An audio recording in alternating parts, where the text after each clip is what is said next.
Hi again, y'all. So, lo and behold, I did stay up a little too late last night, and I got 6 hours sleep. And look, I can function on 6 hours sleep, but I can definitely feel it. I'm not as lucid, I'm not as clear in my speaking or in my thought processes. And I definitely can tell. I was reading on the couch just 30 minutes ago and I started nodding off. So I'm definitely a 7.5 hour guy. And I think naturally you do need 7.5, 8 hours of sleep for your mind to be fully lucid and fully clear. It's not to say that you can't be active and you can't be productive or you can't be, uh, say, pretty much active, right? Active, going out. Oh, I said right again. Going out, experiencing life. There was plenty, like my 2 weeks to Germany. I hardly slept. I got 6 hours of sleep every single night, but we were going, going, going, going, going, going, going. I wasn't sitting down and absorbing materials, reading, writing, all the stuff that you have to become bored to get engaged in. And what you find whenever you do that with a lack of sleep is that, or with like 6 hours of sleep or some kind of that kind of range of sleep, is you start nodding off. Your body tells you, "Hey, look, what the heck are you doing, man? I'm tired. Let's go to sleep. What the hell?" So and I've seen this with one of my other friends who only gets like 4 hours of sleep every night. Is that right when he sits down, he tells me I can't sit down, I'll go to sleep. And it's like, yeah, that's your body. That's your body telling you need to go get some rest. So it's not just me, it's also other people as well. So Sadhguru, if you haven't heard of him, he's amazing Eastern philosophy thinker and also uh, or Indian philosophical thinker and just amazing wisdom. He says he gets about 2 hours of sleep.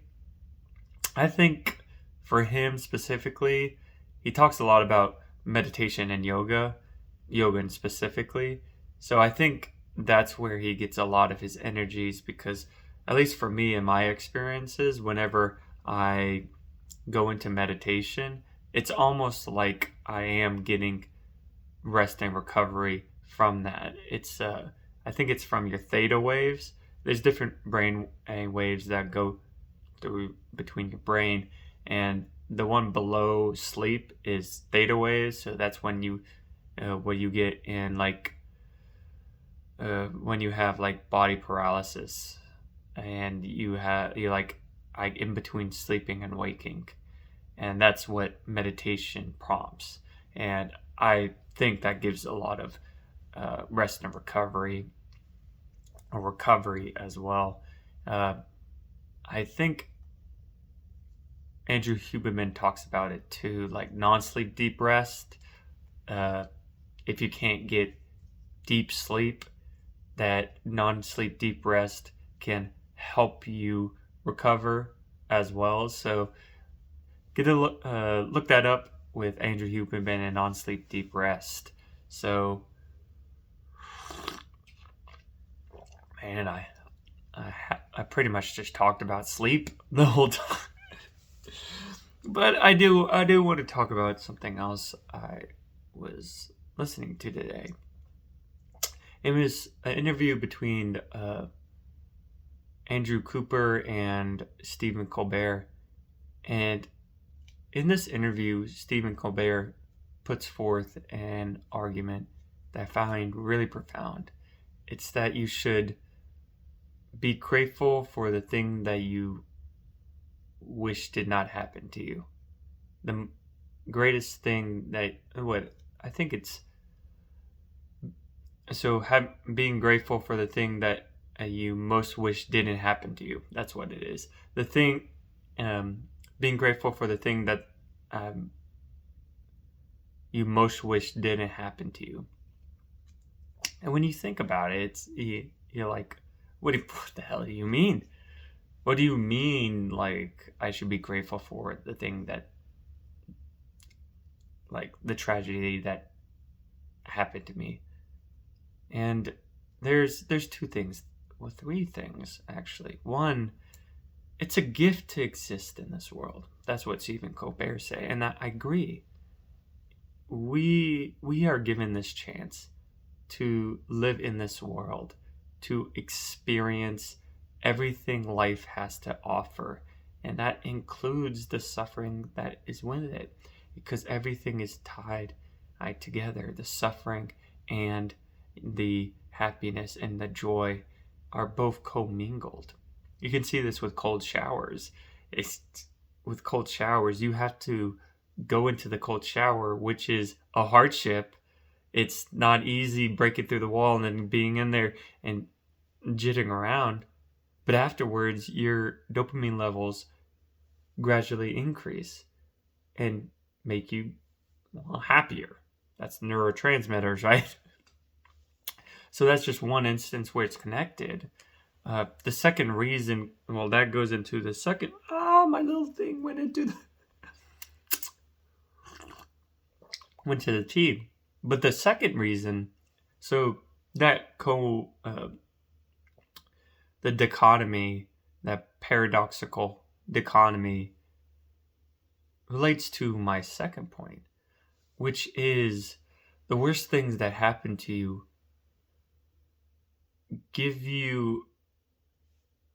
allow you to obtain empathy, more empathy for others, and it grounds you back to the human experience. So let's just say you had someone die. Yes, it's tragic. It's a suffering. It's a hardship. But from that experience, you can further relate to others who went through tragedy and hardship, so that whenever you do meet someone who has lost someone, you can tell them, hey, like, I've lost someone too, and they were really close to me, and I understand how you're feeling, and I'm here for you if you need anything. And that is so powerful, to touch someone on that deep empathetic level, to understand them in of course, as they have their own unique experiences, but to relate to their own humanity. It's something only really suffering and hardship can do. We've seen this with what we talked about with intense relationships before, is soldiers that go to war together. They experience this tragedy and hardship and suffering that most of us will never know in our lifetimes. But the bonds they create with people because of that suffering and that hardship and being able to go through it together, they create empathetic bonds with each other that are so strong that most of us will never understand what that is like. And that's why we really should be grateful for the things that we most wish didn't happen to us, even though it's something we don't want to happen, that we wish it didn't happen. We still have to be grateful for it, because it gives us that connection between human beings. Another example is And Everything is Fucked by Mark Manson. He talks about how at 19, one of his best friends died. And of course, he talks about how grief-stricken he was and how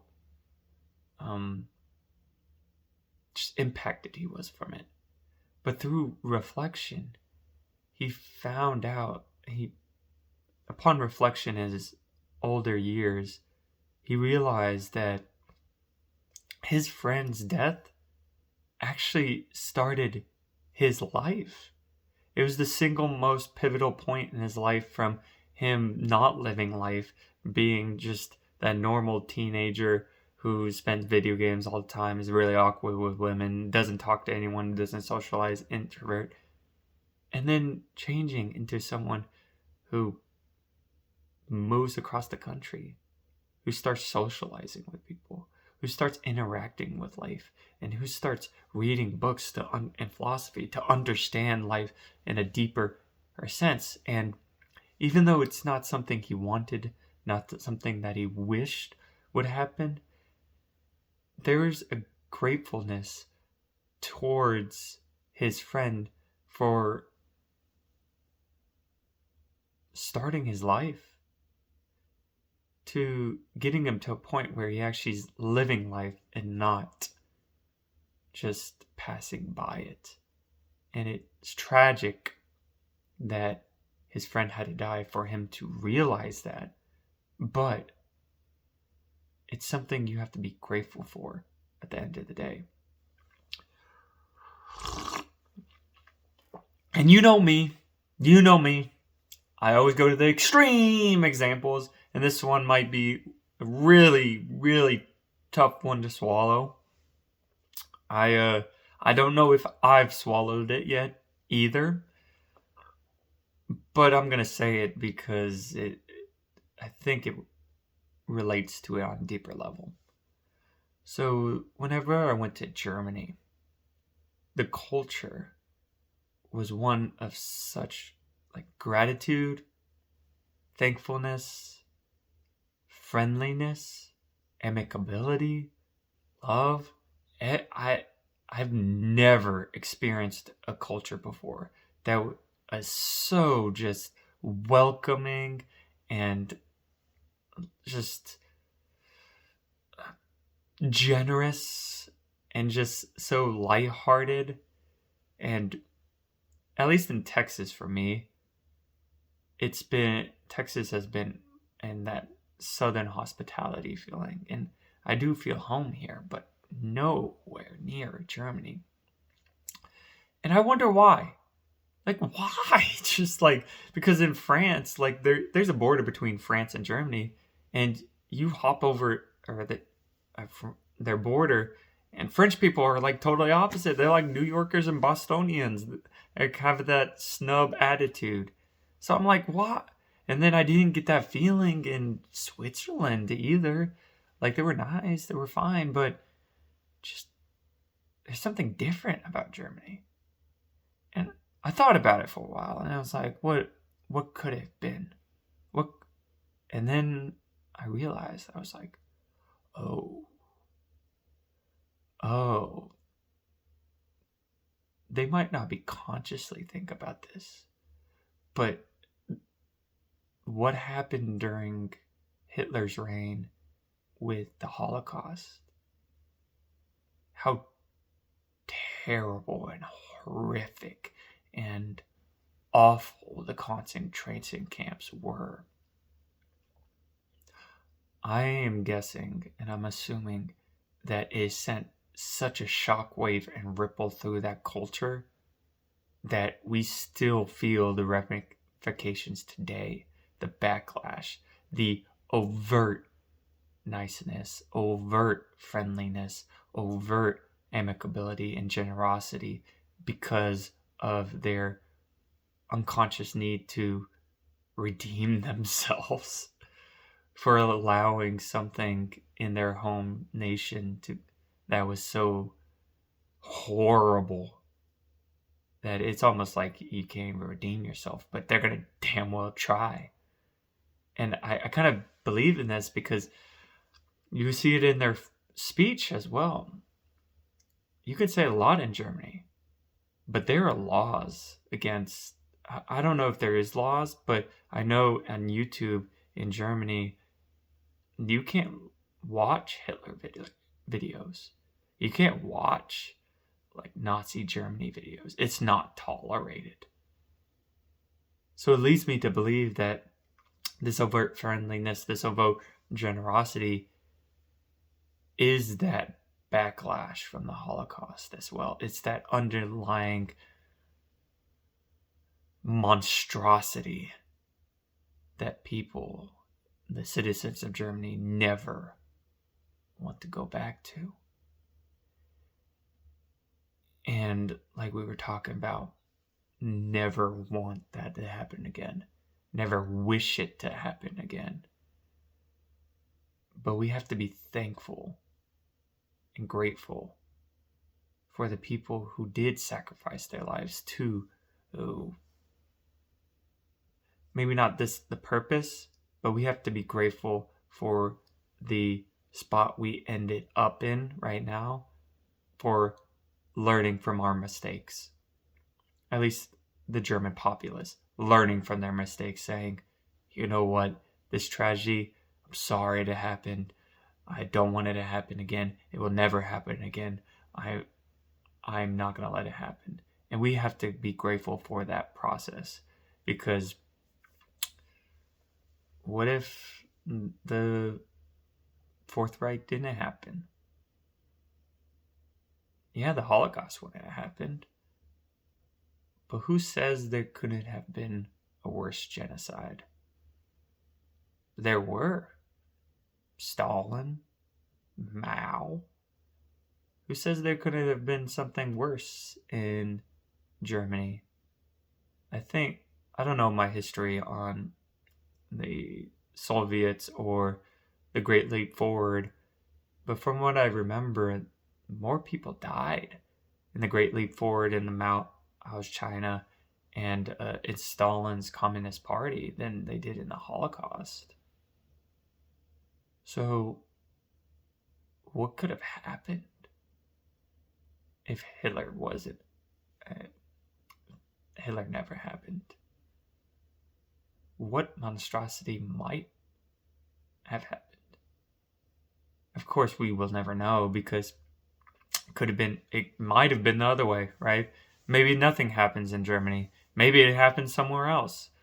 But at least I believe that Holocaust was the direct impact for the German culture of friendliness nowadays. And even, like I said, even though we don't wish it for to ever happen again, we have to be grateful that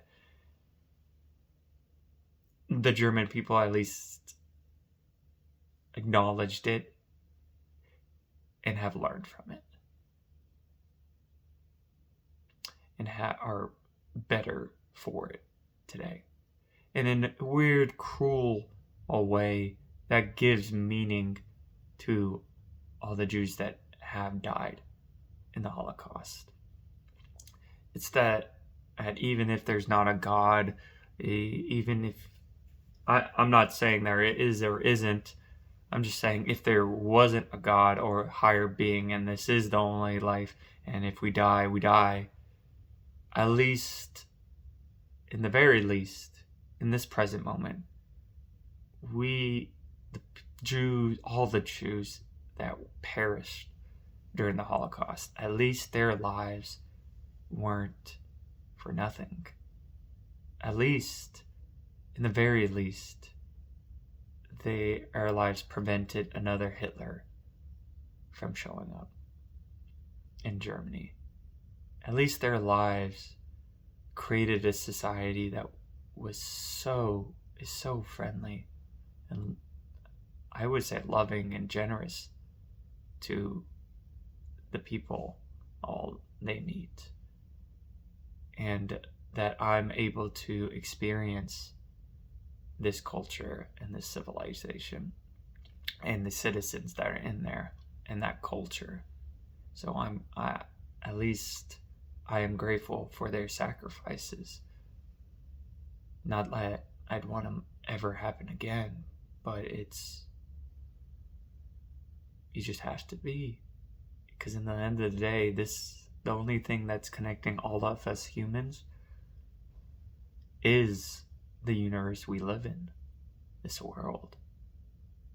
And if we can't be grateful for nature and the universe being able to give us this life, be able to sustain this life for us, then There's nothing we can be grateful for. So, yeah. 20 minutes? Why'd I talk a lot?